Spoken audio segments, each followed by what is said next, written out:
Uganda y'emu ku kitundu ekisingamu ebyobulambuzi mu ggwanga, era wano aba Uncovered Travel Initiative Africa bategese okutambula okugendereddwamu ku bitumbula nga kutuumiddwa Kampala Tourism Walk, era kuno kwa mulundi gwakuna.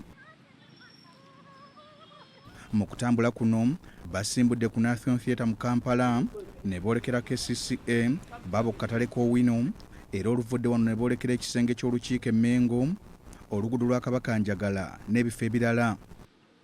Bano bagamba nti enteekateeka eno yakuyamba okutumbula ebyobulambuzi mu Buganda ne Uganda. Omulamwa gwa kuleeta abantu ab'enjawulo abatunda ebyobulambuzi ab'enjawulo n'ebyo ebyewuunyisa ebiri mu Kampala ebitamanyikibwa kulaba nga ate nabo bigenda ku maapu ya Kampala. Nzikiriza nti olutambula luno eno lwe luleesa abaana e Bulange ne lubayisa mu miziro gyabwe e Lubiri, bongedde ate okumanya ku Bwakabaka bwabwe ku nnono zaabwe.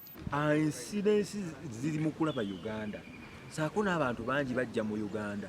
Buli muntu lwajja mu nsi abantu bwe batambula n'ensimbi zitambula. Okiraba ate ebyobulambuzi biwa emirimu abantu. Omwogezi wa KCCA Daniel Nuwabine agamba nti bakola butaweera okulaba nga batumbula ebyobulambuzi mu Kampala. Obuulidde ekindaanzi akaveera tukasuula wosanze genda wali dustbin okasuulewo, kati tuteekateeka okulaba buno buli omu ajaguza yeeyagalira mu kibuga kino. Tulina City Festival nga 5 Oktoba. Ssenkulu wa BHTB omukungu Najibu Nsubuga agamba nti ebyobulambuzi mu Kampala bingi naye abantu badde tebannabyettanira. Bakubira omulango mutakungula bajje balambula ekibuga Kampala, kubanga mu nsi zonna ze tutambulamu ebyobulambuzi bitandikira mu bibuga byabwe bikulu. Nti ebyobulambuzi ebisinga okuba eby'amaanyi birina kutandikira mu kibuga. Omuntu nga tannabagenda kulambula bisolo mu Maxon Falls oba mu Queen Elizabeth asooka wano Kampala n'amanya embeera ez'abantu abali mu kibuga.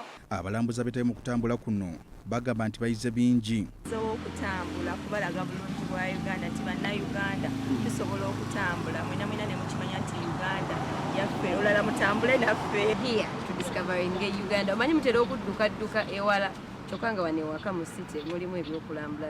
Yes, so we are here to discover Kampala, Uganda. Let's enjoy. From what I was expecting, it looks so amazing. Buli kimu kifaanana bulungi nnyo, ebintu bikujjukiza ddala ewaffe Obuganda. Tone Kitenda ne Jonji Moses, BBS Refiner, agesigika.